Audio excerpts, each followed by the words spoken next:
Arturo nos va a dar una charla que va justo sobre el tema de Hybrid Perceptual Systems que ha estado trabajando. Y bueno, puedo presentar a Arturo. Arturo terminó la carrera de Ingeniería Mecatrónica en la Universidad Nacional de Ingeniería en el 2012. Un año después, en el 2013, empezó su doctorado en Dynamical Neuroscience en University of California, Santa Bárbara.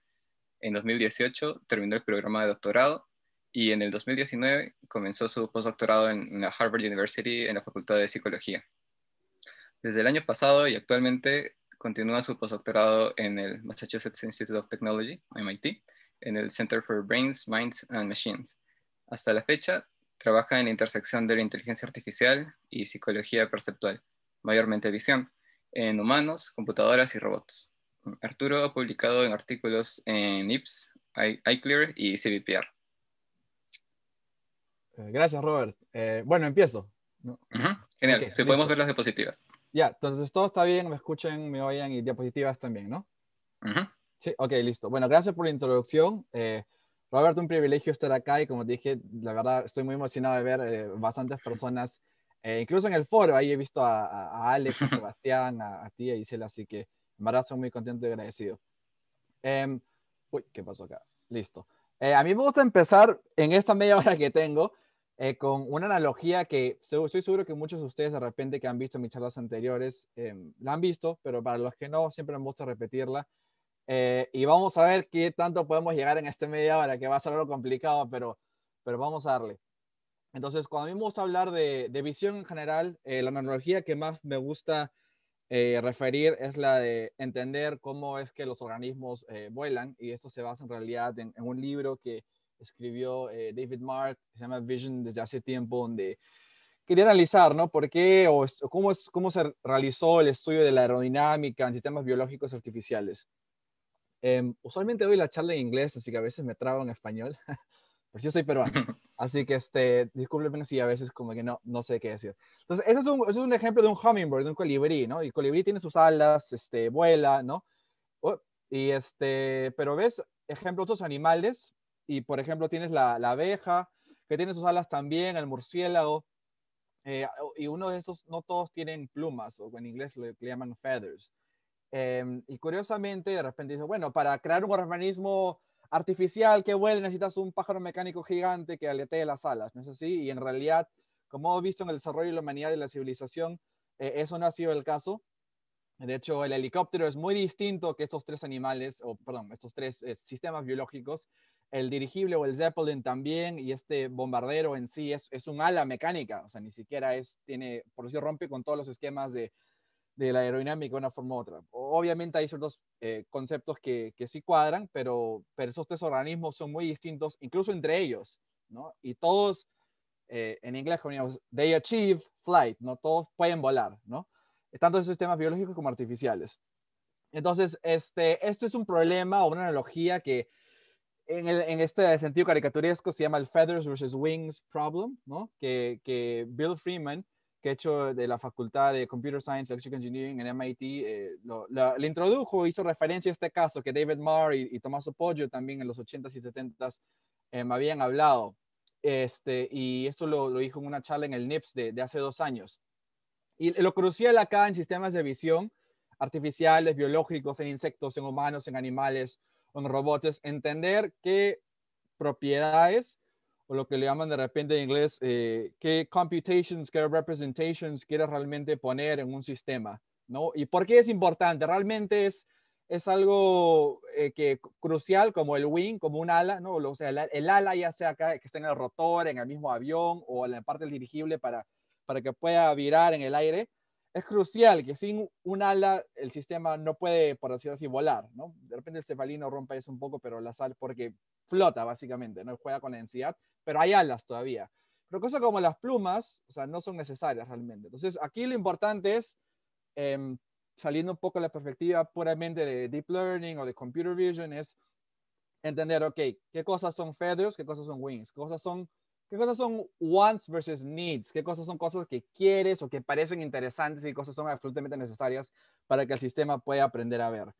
¿no? Entonces, básicamente, el otro ejemplo más caricaturesco que demuestra como un proof of concept de qué cosas son importantes y qué cosas no, son los CNNs y básicamente esta cascade o esta sistema, hasta casi que parece recurrente de transformaciones que consisten de operaciones lineales y no lineales, que son muy parecidas y están unas basadas en otras, ¿no? Que lo ves en la corteza visual humana y un poco en CNNs, ¿no? Está cosas como la convolución, cosas como el ReLU, half rectification, el max pooling, batch normalization. Batch normalization creo que no hay en el cerebro, pero otras cosas sí, ¿no? Entonces, eso es interesante. Han habido, eso es lo que vamos, canonical computations, y cuando se han puesto en un sistema artificial, realmente puedes hacer de que la computadora pueda ver más o menos como un humano, ¿no? Que pueda ver, como he visto con los CNNs, que reconozcan que este gato, pues, realmente es un gato, ¿no? Y son operaciones en realidad muy simples, ¿no? Muy simples, parecidas y una después de la otra, repetitivas, también como sucede en la corteza visual de los humanos. Entonces, acá la pregunta nuevamente es, para tener visión inteligente, avanzado, ¿no? En la siguiente generación, que sigue después del deep learning, eso es lo que también quiero tocar en esos temas, en esta charla, que más va a ser, ojalá, más motivadora que otra cosa. No voy a hablar ahí un par de resultados de proyectos personales como proyectos de otras personas, creo que ojalá motiven a la siguiente generación de investigadores en Perú y, bueno, del mundo que estén escuchando también. Entonces, nuevamente, ya en la analogía, voy a pasar por eso muy rápidamente. Convolución o filtering, local filtering, y ver cómo tienes estos shift invariant computations en los diferentes espacios vectoriales, ya sea en algo abstracto como una computadora o en la corteza visual, sucede, está ahí, ¿no? Y es por decir, exitoso, es un ejemplo de Wings, ¿no? Y nuevamente, cosas como ReLU, los non-linearities también hay en el cerebro, en la corteza visual, en otros sistemas sensoriales, como el tacto, el olfato, cosas como el pooling también están ahí, ¿no? Y hay un ejemplo en particular del que voy a hablar, solo una primera mitad de la charla, si es que me alcanza el tiempo, que es el foveation, que es básicamente la computación variable que hay y la resolución variable que uno tiene en el ojo, ¿no? O sea, el clásico ejemplo es, en realidad tu ojo no es una cámara HD donde ves todo en alta resolución. Y el mejor ejemplo es el que si yo te digo que veas este lapicero, ¿no? Si lo ves directamente, pues todo en HD, pero si te digo, puedes decirme lo que está en tu periferia visual, en realidad no, se ve algo borroso, distorsionado, no tienes idea de qué está pasando hoy. Entonces, es un proceso medio complejo del que todavía se está investigando bastante. Y no sabemos, por decir, si es que esto realmente es un feathers versus wings. De hecho, si tendríamos más tiempo, haría una votación en el público, todos levantarían las manos, nos pelearíamos, ¿no? Entonces, y veríamos qué cree la gente. Pero usualmente los ingenieros creen de que esto es algo que tiene que ver con eficiencia y optimización perceptual y no realmente con cosas que te pueden dar invariancia perceptual, por decir así, que te pueden dar mejor generalización, mejor robustness, mejor generalización que es out of distribution o cosas por el estilo. Entonces voy a hablar un poco de esos temas y también enseñarles un par de ejemplos muy interesantes que no van a dejar pensando, creo, después de estos 30 minutos o 20 minutos que tenemos de tiempo. Clásico ejemplo, nuevamente, la resolución variable y las singularidades, por decir así, del campo visual es, si ven esta imagen y de hecho ven con su center of gaze, que es el punto focal, ¿no? de su visión, y ven el punto naranja, bueno, ven una imagen de un público ahí que parece un concierto. Ahora voy a hacer un experimento muy rápido en el que voy a cambiar un par de fotografías y deben seguir viendo ese punto naranja. Y si lo siguen viendo, se van a dar cuenta de que la imagen no ha cambiado, parece que no ha cambiado. Pero al momento que mueven por decir así, su punto focal o su fobia hacia la periferia visual, que es por decir, este gran círculo rojo, se dan cuenta de que la imagen ha sido, por decir, trucada, cambiada, modificada. Ahora, muy interesantemente, si ustedes vuelven a mirar su centro de atención, bueno, attention, si quieren llamarlo así, al punto focal, al centro de la imagen, no se dan cuenta de ese cambio en la periferia, ¿no? Dependiendo obviamente de qué tan grande es la pantalla donde están viendo. Si lo ven en el celular, de repente se dan cuenta, pero una pantalla grande es muy difícil darse cuenta. De hecho, si acercan su cara hacia el monitor, va a ser más difícil percibir esa diferencia. Entonces, hay como que un espacio, en realidad no es adversarial, casi lo opuesto, de invariancia perceptual, que hay ciertas distorsiones que el ser humano no puede percibir. No importa cuánto esfuerzo pongas, simplemente se están haciendo reducciones en el bottleneck del cerebro, en la corteza visual, que no te dejan acceder a esa información, ¿no? Y lo interesante acá es entender por qué. Y no solo eso, sino ver si es que ese tipo de principios medios raros que ves en humanos lo podemos implementar nuevamente en la siguiente generación de modelos de IA, ¿no? De repente carros autónomos o cosas por el estilo. Y bueno, hay todo básicamente en la literatura de biología y neurophysiology, hay razones de por qué suceden ese tipo de cosas, teorías sobre textura en la periferia y cosas por el estilo. Entonces, ese es un ejemplo de un modelo que básicamente hicimos de un Hybrid Perceived Perceptual System, que lo voy a llamar un modelo híbrido, que es como que, por decir así, mitad máquina, no sé si mitad hombre, pero mitad como que biológico, ¿no? Con algo de un poco más de lo normal de biología inspirada, ¿no? Porque puede ser que el CNN, claro, eso es la computadora, y sí, obviamente tiene cierta inspiración biológica, pero hay que seguir indagando y ver cuál es la siguiente otra, por decir, canonical computation o esos otros wings que nos faltan para la siguiente generación de modelos, ¿no? Y ese es el ejemplo uno, que básicamente este fue un trabajo que hicimos con un compañero, Aditya, y mi asesor Miguel, en Santa Bárbara, que hicimos un modelo básicamente que distorsiona las imágenes así y por decir, pues, hasta trucar a un humano y a una computadora en creer de que son la misma imagen cuando en realidad no la son cuando miran acá al centro de la imagen, ¿no? Y pudimos hacer eso en tiempo real. Entonces, ese es un ejemplo de un generative model, lo que lo llamarían en Computer Vision y en ML, de lo que se puede hacer. Y acá creo que por motivos de tiempo voy a saltearme todo esto, pero hay formas en el que puedes hacer esto. Básicamente la forma en la que sucede es tienes una imagen y un espacio latente, lo que vas a hacer es perturbar la imagen en una dirección muy específica para que cuando la mandes por el decoder, ¿no? Y decodifiques esa perturbación, esa imagen perturbada, no sé si esa es la palabra correcta, esa imagen distorsionada, perturbed en inglés, esa imagen distorsionada, el ser humano no debería darse cuenta si es que lo has hecho en un tight neighborhood, ¿no? En un espacio muy, muy pequeño, en ese espacio latente, ¿no? Hay como que un null space también. Si haces eso por todos estos receptive fields que son realmente radiales y asimétricos en el campo visual, puede generar imágenes no trucadas, lo que le llamamos los monomers que les enseñé antes, ¿no? Y para hacer esto, nuevamente voy a pasar por esto muy rápido por motivos de tiempo, pero en el paper hay más detalles.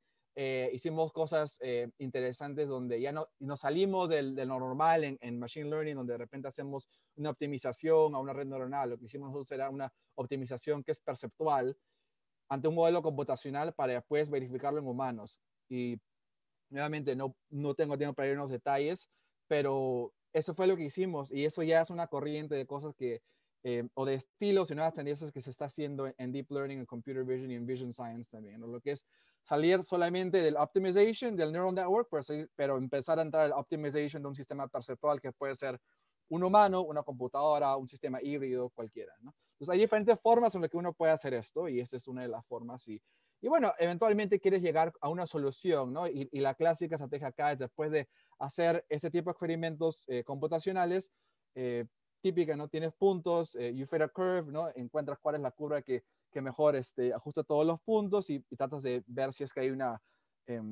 por decir así, un patrón en común entre todas estas curvas y ver si es que tienen algo parecido, ¿no? Y eso fue lo que hicimos también en este paper. Entonces, nuevamente, los detalles los pueden ver ahí en video que suben al ICLR. Y una vez que tienes el modelo computacional que puede hacer esto, la siguiente fase es más complicada aún y más interesante, que es, ok, ya, ahora a ver, ¿no? Si realmente puedes trucar a los humanos, ¿no? Haces la simulación de computadora, o sea, todo bonito, ¿no? Funciona tu red neuronal, pero ahora llévalo al mundo real, ¿no?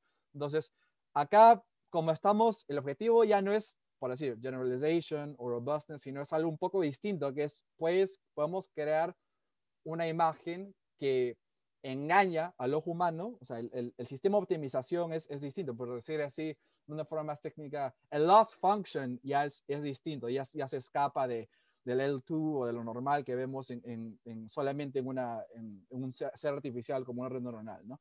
Entonces acá lo que queremos hacer es encontrar, por decir así, cuál es ese punto en este, por decir así, espacio de loss perceptual de humanos en el que puedes distorsionar la imagen justo antes de que el ser humano se dé cuenta de la diferencia y que la imagen ha sido perturbada, ¿no?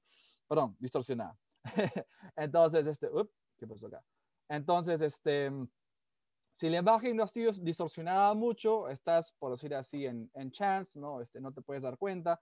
Si la imagen está distorsionada bastante, sí te puedes dar cuenta y el modelo básicamente lo has optimizado mal, ¿no? O sea, no has llegado a ese, por decir, a ese local minimum que hay en tu proceso de optimización perceptual. Idealmente quieres llegar a ese sweet spot, ¿no?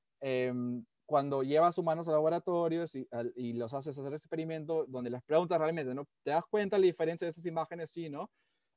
Hay un punto específico en el que no se dan cuenta justo antes de que empiezan a decir que sí, ¿no? El point of subjective equality, que lo llamamos en psicofísica. Entonces, ese punto es como que nuestro punto de decir, ok, llegamos a nuestro minimum, ¿no? Y bueno, con esto, por decir así, decimos que hemos sido successful en crear este modelo que puede engañar al ojo humano. Y que no solo eso, no solo se trata de engañar al ojo humano, se trata de entender qué tipo de procesos perceptuales suceden en nuestro modelo, nuestro generative model, que de una forma u otra se alineen a la percepción visual humana y que después verifiquemos que realmente los podemos engañar, ¿no? Entonces creo que esa es la parte interesante. Y después pues, podemos hacer experimentos un poco más complejos ya que tienen que ver con sistemas híbridos de por sí, ¿no? Una vez que tenemos una transformación, por decir así, que es fóbil, que es especialmente variable, y una que no, podemos hacer experimentos como decir, ok, hay que ver qué pasa si entrenamos redes neuronales, un AlexNet, un BGG, un ResNet, un DenseNet, ahora un Transformer, lo que sea, en reconocimiento, por decir, de escenas o objetos en estas imágenes distorsionadas y las no distorsionadas, y ver qué pasa, ¿no? De repente uno tiene mejor generalization, uno tiene mejor robustness, uno tiene otro tipo de propiedades interesantes, de repente aprende a hacer attending al centro de la imagen y no en la periferia. Entonces, ¿qué propiedades emergen en estas redes? Y creo que eso es realmente acá lo interesante. Y en psychology, en psicología, cuando tienes casos así, lo llamamos, por decir, el main experiment o el main condition y el control, ¿no? El control es como que tu baseline, como quiere decir, al final, ¿es igual o se comporta distinto? Si es distinto, ya sea mejor o peor, no importa. Lo que importa es si es distinto y entender por qué. Y bueno, después hay otras transformaciones que puedes hacer como mover, por decir, el punto visual, ¿no? O hacer data augmentation. Puedes definir cualquier tipo de sistema híbrido perceptual y esencialmente hacer comparaciones en la parte que ya es learned, ¿no? Que es el CNN, y no la parte del transformation, que es algo fijo, que es un immutable property, que no lo puedes modificar. Bueno, acá simplemente encontramos unas propiedades interesantes, un trabajo con Talia Kunkel, que era mi advisor en Harvard, que de un paper que estamos reenviando ahora al ICML con bastantes nuevos resultados que son bastante emocionantes, donde encontramos ventajas en generalización. Realmente no voy a entrar en detalles por motivos de tiempo, tenemos 10, 12 minutos y quiero hablarles de otros trabajos de otras personas también que también, por decir así, tocan estos temas y nos hacen pensar sobre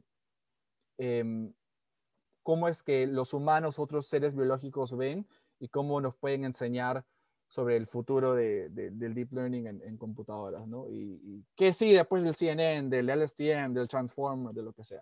Entonces son básicamente lo que quiero tratar de hacer en esta segunda parte.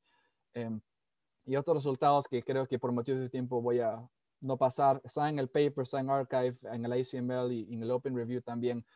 Pueden ver los reviews, los buenos reviews y los malos reviews, están todos ahí, está todo público. Así que, bueno, ¿dónde están los sistemas perceptuales hoy? ¿No? Y hacia dónde van. Y creo que esa es la parte un poco más interesante, que no solo es, bueno, hablar de lo que hago yo, sino lo que hacen otras personas, que también es muy relevante. Y es muy interesante porque no solo como que, por decir así, nos hemos puesto de acuerdo, gente de MIT, de Tübingen, de Caltech, de Stanford. Yo simplemente creo que el field, por decir así, maduró de una forma en la que ya está ocurriendo un tipo de simbiosis entre lo que es el computer vision y el vision science o el human vision, que es entender el proceso de visión en humanos y en otros sistemas biológicos, ¿no? O sea, antes era como que, ok, hay que hacer el CNN y ver qué sacamos de ahí, Eventual Sim, y ver qué funciona, ¿no? Ahora está empezando a pasar lo opuesto, ¿no? De repente están enseñando los CNNs cosas sobre los procesos visuales en los humanos, lo cual en realidad es muy interesante. Y es algo que mucha gente no se hubiera esperado. De hecho, como un paréntesis en estos 30 segundos más o menos, antes de decir con estas siguientes ideas y papers que quiero resaltar a otros colegas, en la historia de la psicología y de entender los procesos perceptuales de los humanos, siempre han habido varios breakthroughs, ¿no? Han habido los breakthroughs de el single cell recording, ¿no? Implantar un chip en el cerebro de los monos o de otros seres, ¿no? De los gatos y ver cómo cambian las neuronas, they fire, no fire, se prenden o no. Está la resonancia magnética, el EEG, el MEG, la psicofísica, los behavioral experiments, y creo que ahora estamos, y cada uno de esos métodos te enseña algo distinto sobre el cerebro y sistemas de percepción visuales o otro tipo de sistemas de percepción en general, ¿no? Y ahora estamos en un momento en la historia, creo, donde Deep Learning, curiosamente, nos está enseñando bastante sobre los procesos perceptuales de los humanos y otros sistemas biológicos. O sea, es como que el feedback loop se está cerrando. Y eso es algo que creo que nadie se hubiera esperado hace 5 o 6 años. Y eso quiero tratar de comunicar con ustedes. Si la charla se acaba hoy, ya, no importa, por lo menos los motivé y les dije eso y que ojalá pueda cambiar un poco su perspectiva, ¿no? No solo es state of the art y dar un resultado, cuál es el transformer, ¿no? Sino qué nos puede enseñar esto sobre cómo vemos y aprendemos los humanos o otros sistemas biológicos. Entonces, el adversarial example, clásico ejemplo, una singularidad, ¿no? en computadoras que los humanos no tenemos, ¿no? Esto ya es algo antiguo para los que no lo han visto, o sea, la clásica que si utilizas una una distorsión muy específica, tailored al loss function, ¿no? Y la red neuronal, puedes hacer un fooling a la red neuronal y cree que ese no es un panda, sino una tortuga o cualquier otro objeto, ¿no? Entonces, los humanos no tenemos este problema. Bueno, tenemos nuestro propio set de singularidades, como les enseñé antes, como un ejemplo, y también tenemos ilusiones ópticas, este tipo de problemas, dadas las restricciones y las funciones que se operan en la corteza visual, que no tenemos todavía, fully, ¿no? Hay varias ideas como de repente puedes hacer esto para el foveation y reducir y solucionar los adversarial images, y voy a hablar de un par de trabajos que ya están haciendo eso, de colegas, amigos, incluso unas direcciones propias que también estamos viendo. Un trabajo de un colega mío, Andy Bambursky, también está en MIT, de hecho mi compañero de laboratorio, postdoc, en el NIPS del año pasado sacó un paper también con Tommy Poggio y la gente del lab que tiene que ver con foveation para adversarial robustness en object recognition. Y creo que eso es muy importante porque acá no solo se trata de decir, tengo mayor robustness al PGD, al FGSM, o para los que están, ¿no? Que saben bastante sobre esta área, sino se trata de decir, mira, qué interesante que existe un principio biológico que te puede dar adversarial robustness, ¿no? Y eso creo que es lo interesante y el take home de este paper, que nuevamente lo pueden buscar, tomen de screenshots si quieren, ¿no? Y está ahí para que lo lean. Caben para resultados y cuadros que por motivos de tiempo no voy a entrar, pero es muy interesante y deberían darle una chequeada. Otro paper muy parecido también de MIT que simula la corteza primaria visual, el Primary Visual Cortex, en una red neuronal, y si haces eso también te da adversarial robust, ¿no? Eso, nuevamente, ¿qué cosa de la biología puedes poner en una red neuronal que te va a dar algo, ¿no? Un perceptual advantage, ¿no? Como adversarial robust. Eso es trabajo de Joel D'Apello y Tiago Márquez, del lab de Jim DiCarlo, y nuevamente por motivos de tiempo no puedo entrar en todos los detalles, pero es un paper muy interesante, deberían leerlo, y toca varios temas, varias áreas, ¿no? Habla sobre vision science, computer vision, machine learning, optimización perceptual, cosas sobre los formatos de Fourier. Es bien interesante y mezcla varios temas.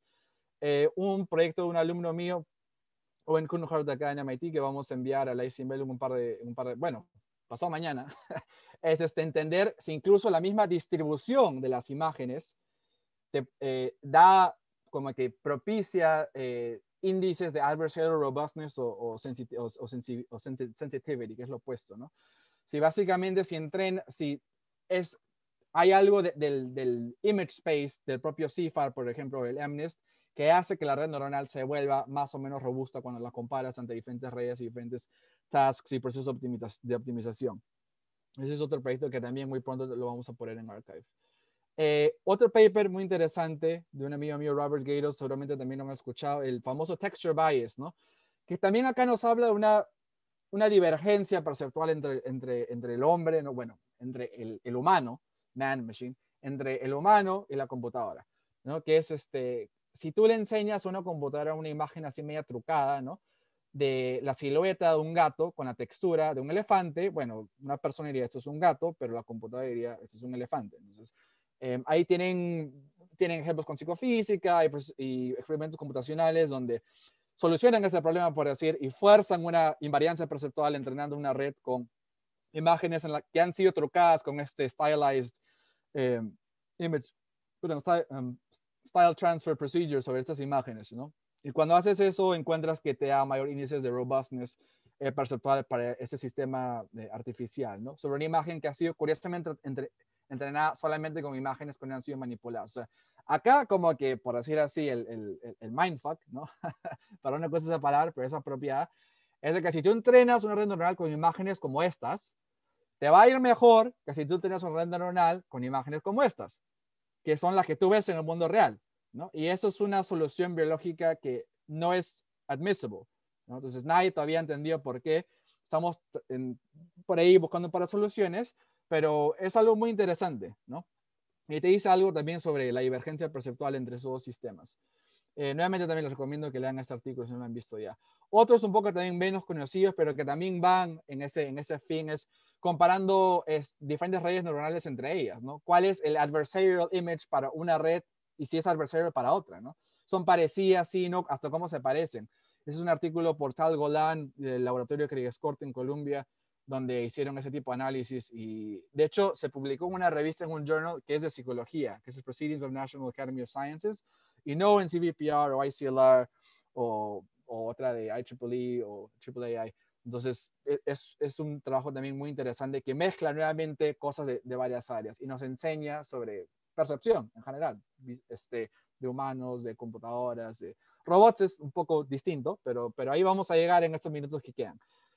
Otro muy interesante, comparando humanos y máquinas. Nuevamente, esa lista no es exhaustiva, pero creo que comenta sobre varios trabajos de personas muy notorias que han estado haciendo, están en the forefront, por decir así, esta área, ¿no? De Judy Borowski y Cristina Funke del laboratorio de Matthias Bethge en Tübingen, donde comparan cómo son los errores incluso de los humanos y de las computadoras en ciertas tareas perceptuales que son extremadamente difíciles o complicadas, como reconocer qué objeto es este cuando haces un zoom in bastante elevado que ni siquiera tienes un boundary explícito y puedes saber qué objeto es, ¿no?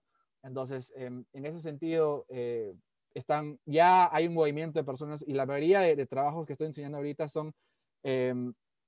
ha empezado este boom más o menos 2018, 2019 de trabajos interdisciplinarios del Human Vision y el Computer Vision con toques de percepción y optimización perceptual, humana y de computadoras, ¿no?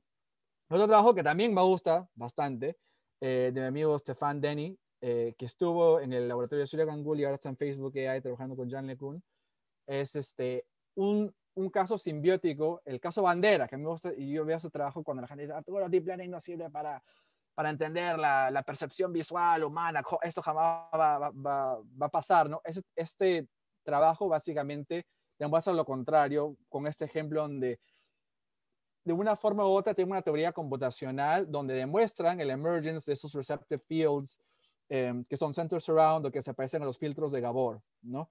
Y cómo dependiendo de cómo construyes la red neuronal y cómo tienes el proceso de optimización en la red, vas a afectar la construcción y el emergence de estos filters que ocurren automáticamente. Y esto es algo muy interesante y eso es algo que incluso mismos psicólogos nunca averiguaron por qué, nunca entendieron por qué pasaba esto. Entonces, ese es uno de los primeros trabajos bandera que de repente a cada 15 años, bueno, ahora la gente que está en el área, bueno, sabe este paper, ¿no? Pero de repente a cada 15 años los psicólogos van a estar diciendo, ¿quién se le hubiera ocurrido de que alguien hizo esto, ¿no? Y nuevamente es un trabajo que se publicó en la ICLR 2019. Ese año en la ICLR 2019 hubieron bastantes buenos trabajos, muy interesantes, así que les recomiendo que los vean. Acá simplemente ya para terminar casi en los últimos segundos, quiero comentarles sobre por qué esto es importante al final, ¿no? El ejemplo del Fovision, de repente yo estoy un poco más centrado en eso, pero creo que es importante porque puedes utilizarlo, bueno, ese es un ejemplo, un videojuego, pero cosas como para optimizar visual displays, ¿no? Para personas que operan, ya sea bueno, eso es un videojuego, ¿no? Un videojuego o en un caso ya más crítico, de surveillance, de un caso un escenario militar, sistemas de defensa, otro tipo de situaciones también, usability, ¿no? Si eres un usuario de Mac, ¿no? Estás viendo lo que sucede en la periferia, sí, ¿no? ¿Te importa? De repente sí, de repente no. Llevar varios de los principios que se encuentran, los que se han descubierto, Ya voy a terminar en un minuto para tener las preguntas, Robert. Dice que de repente vamos a cortar.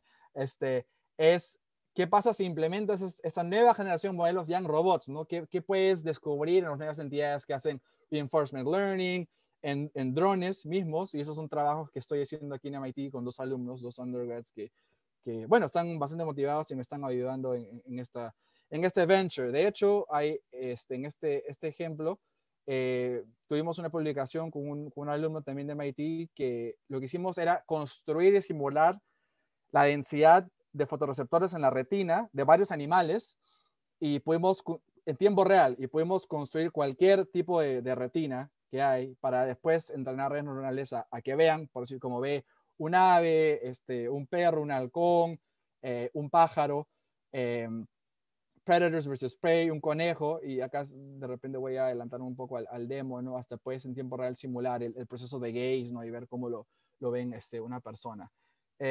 Y ya con eso me parece que termino. Sí, esta media hora.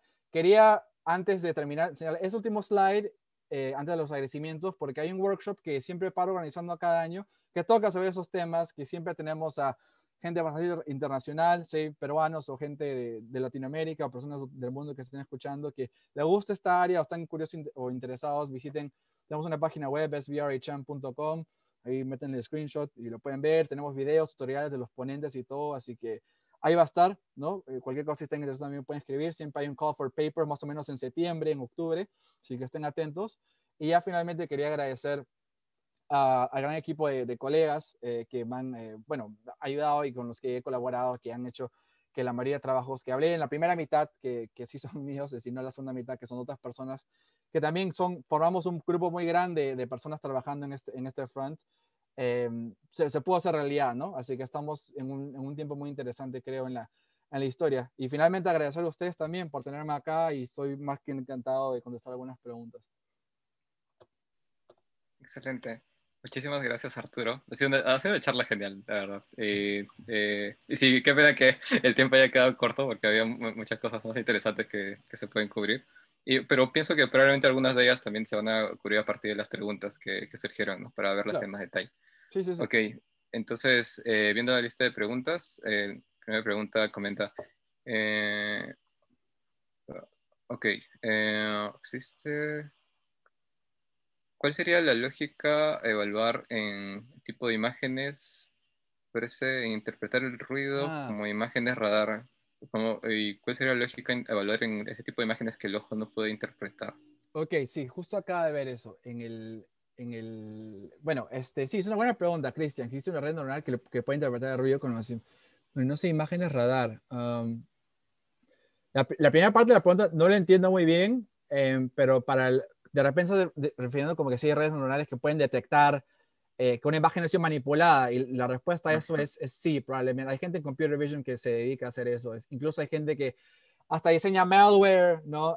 Clásico ejemplo, ¿no? Tienes una imagen que es de una persona, bueno, por cierto, de la playa, un paisaje, le tomas foto, en realidad tiene un link, un código QR, una página de pornografía. Y hay personas que hacen eso, bueno, trolls, lo que sea, ¿no? Y en general es un problema bastante interesante porque eso sucede en el mundo real, lo que le llaman el malware, ¿no?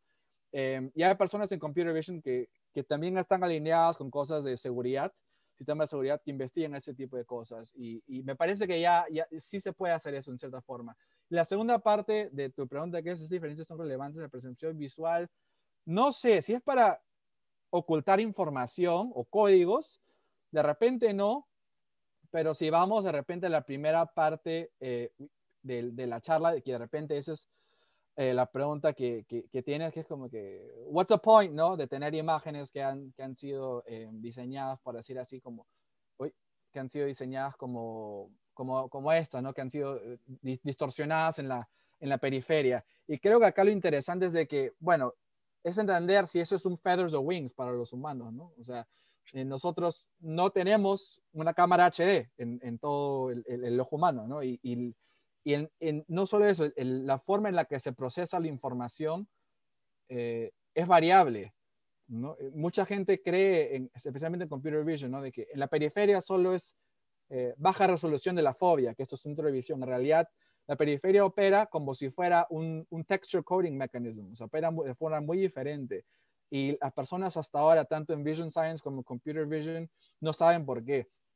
Y creo que esos tipos de experimentos computacionales nos pueden hacer entender posiblemente por qué nuestro sistema óptico está diseñado de esa forma. Y es una buena pregunta. Yo particularmente también a mí me emociona mucho porque mezcla varias áreas, ¿no? Y sí, una buena pregunta, gracias. Genial.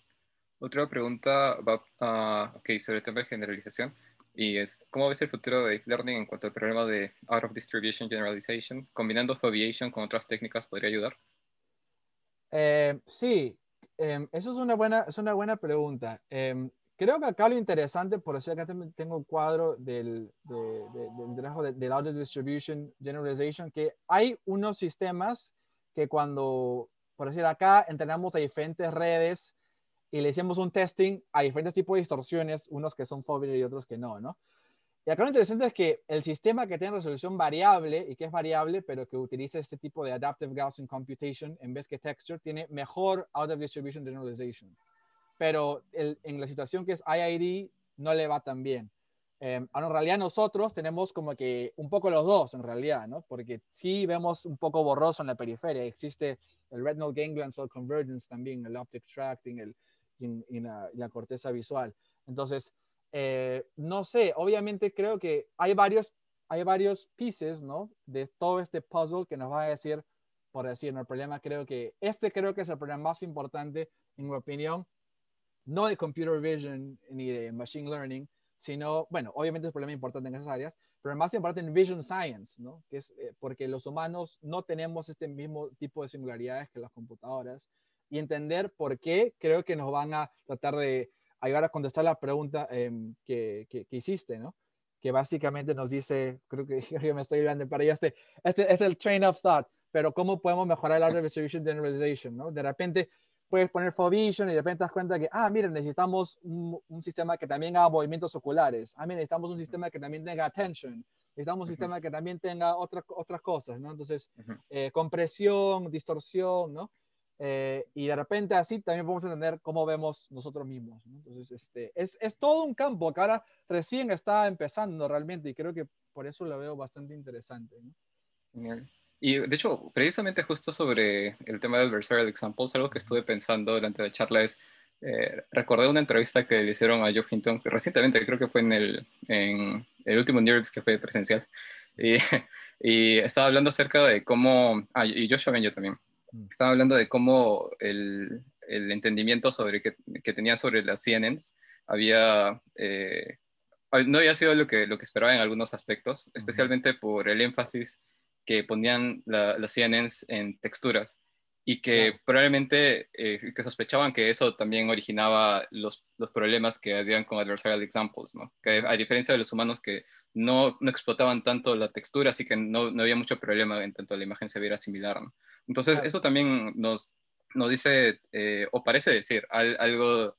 algunas diferencias que puede haber entre cómo perciben la máquina y cómo percibe el humano, ¿no? Entonces, también siguiendo la idea que estabas comentando acerca de cómo la máquina también nos puede dar más pistas sobre cómo funciona la visión humana, ahí lo que me hizo pensar es que pareciera que hay una diferencia más bien, ¿no?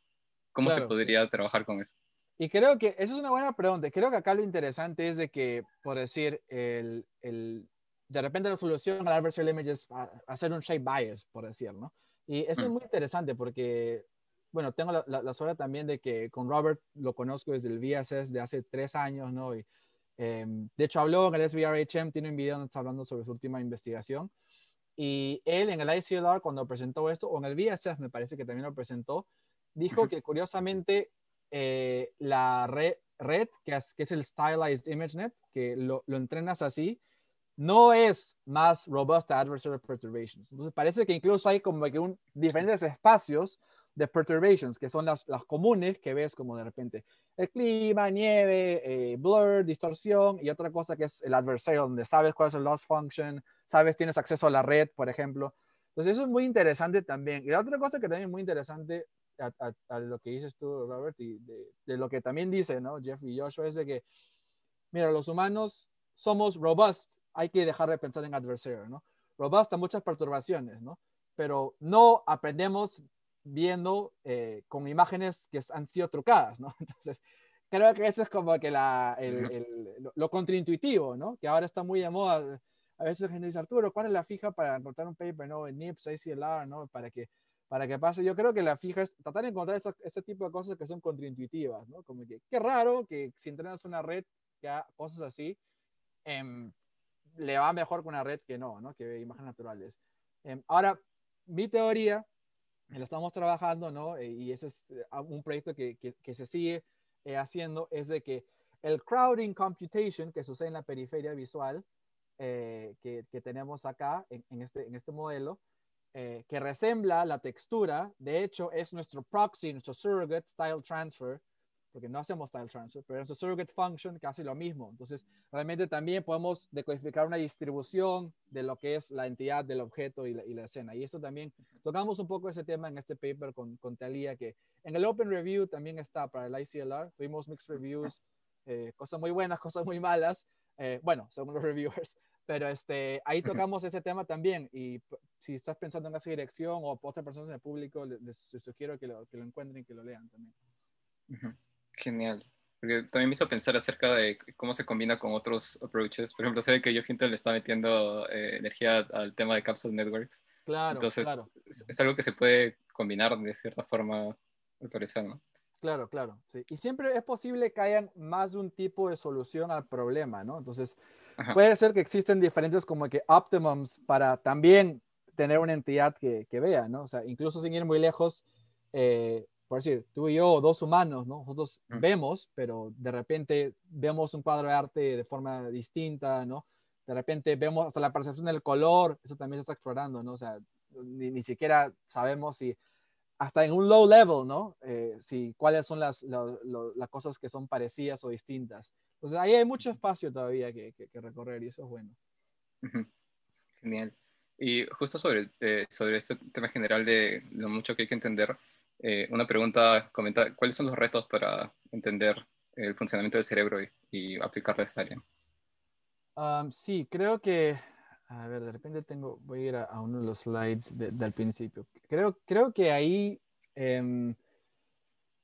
no sé, esa es una pregunta bastante complicada en la que no sé si tengo la respuesta, pero acá creo que lo interesante es de que hay, por decirlo así, han habido, bueno, al principio visión era una sola cosa, de hecho, o sea, la gente que estudiaba vision eran psicólogos y eran ingenieros, tenían una mezcla así media parecida, y en un momento como que el área se separó completamente y estaba la gente que quería hacer modelos computacionales de visión, poner en robots, en computadoras y gente que solo quería estudiar la neurofisiología, ¿no? Abrir los cerebros de los monos, de los gatos, ver cómo cambian las neuronas, cosas así.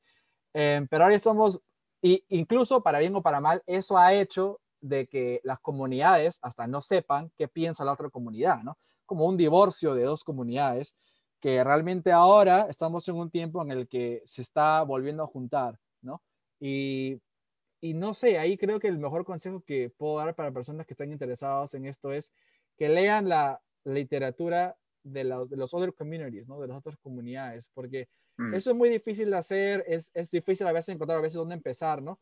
Pero si haces computer vision, lee un poco de lo que hace la gente de Vision Science, pregunta, mira las referencias, mira los videos, y al revés también, si de repente eres un fan de ciencias cognitivas y de psicología perceptual, teoría de Gestalt, cosas así, empieza a leer la historia de la gente, de las personas que quisieron hacer los primeros robots que ven, ¿no? Lo difícil que era. Lo interesante de visión también es de que, aparte, mira que veo que estamos con la hora, es de que es algo muy contraintuitivo comparado con el ajedrez. Y eso también, por decirlo, lo dice Marr y Poggio en su libro y muchas otras personas como Minsky, que es el juego de ajedrez es muy difícil para un ser humano y las computadoras, o sea, es extremadamente sencillo, ¿no? O sea, haces tu Temporal Difference Learning, tu RL, ¿no? Tu AlphaZero y ya está, ¿no? DeepMind, y incluso desde antes, Deep Blue ya solucionó eso, ¿no? Pero cosas como la visión a los humanos es extremadamente sencillo. No, o sea, no tienes que pensar cuando ves, cuando abres los ojos, ¿no? Exacto. Y se puede procesar todo, pero la prueba de que, de que la visión no es fácil es de que nadie ha podido successfully, ¿no? Hacer de que una computadora pueda ver de la misma forma que un ser humano, ¿no? Bueno, adversarial images al margen, ¿no? Pero en general, ¿no? O sea, todavía es un problema abierto, ¿no? Ajá, ajá. Y ahí también queda el dilema, ¿no? De las máquinas realmente tienen que ver como debería un ser humano o realmente Exacto. deberían tener su forma de ver las cosas. Exacto, y eso creo que es el futuro de Vision, ¿no? De repente hay un Alpha Vision, por decir, que descubre o sea, a mí mi sueño es, por decir, ver que de repente hay un robot que para hacer cierto tipo de tarea, perdón, Ujú, tengo que usar 3 ojos, ¿no? ujú, Por ujú, decir, ¿no? Que tenga uno acá y otro en el costado, ¿no? ajá, Hay teorías incluso en psicología o en psicología experimental que van de los 70 de J.J. Gibson, por ejemplo, que dice que está acoplado el sistema de percepción con el sistema de actuación de la entidad en un environment. O sea, básicamente que el sistema de visión también ujú, depende del organismo y cuáles son sus tareas, ¿no? Si es cazador, ¿no? El sistema óptico del lobo es distinto que al del conejo, por ejemplo, claro. o al del halcón, que depende también de sus goals, del ambiente, el lifespan, el tamaño de la entidad, ¿no? Entonces, todo eso ahora se puede analizar, ¿no? Como puedes entrenar a tu agente de reinforcement learning, cosas así. Entonces, ahí estamos, ¿no? Una nueva era, por decir así, donde ya se pueden hacer estas preguntas y no es como que filosofía, ¿no? O sea, ya lo puedes probar, ¿no? En tu DeepMind Lab, ¿no? Entonces, creo que eso es lo bacán. Okay. Ujú. Excelente. Uy, realmente da muchas ganas de continuar la conversación, Okay. pero el tiempo es cruel. Así que, bueno, por ahora, de todas maneras, Arturo está siempre bastante libre ahí en redes. No sé qué redes usas más, con más frecuencia. Ahora estoy en Twitter bastante Ujú, y ahí me pueden seguir. Estoy como, no lo tengo acá, pero estoy como, si buscan Arturo Deza o Art Deza, ahí publico bastante de cosas de investigación, de lo que sea. Entonces, ahí me pueden encontrar. No he puesto mi nombre acá, pero ahí me pueden encontrar Arturo Deza y mi Twitter es Art Deza. Creo que alguien tomó Arturo Deza. Hay un DJ Ah, español. siempre, sí, siempre alguien. Hay otra persona, un homónimo que me va a sacar dinero de acá a 10 años, creo. Pero bueno, ahí me pueden agregar, me pueden Ujú, escribir y siempre contento de ayudar. Y nuevamente, gracias Robert y todos ujú. los organizadores por invitarme. Un placer estar acá compartir con ustedes. Genial. Muchísimas gracias, Arturo, a ti. Excelente charla, como siempre, y esperamos verte en una próxima oportunidad. Y de hecho, vas a tener una mentoría mañana, así que todos los que Así es, están voy a estar mañana. oyendo, mañana en la noche, para hacer todas las preguntas, ahí va a haber espacio para hablar, definitivamente. Sí, sí, gracias Robert. Genial.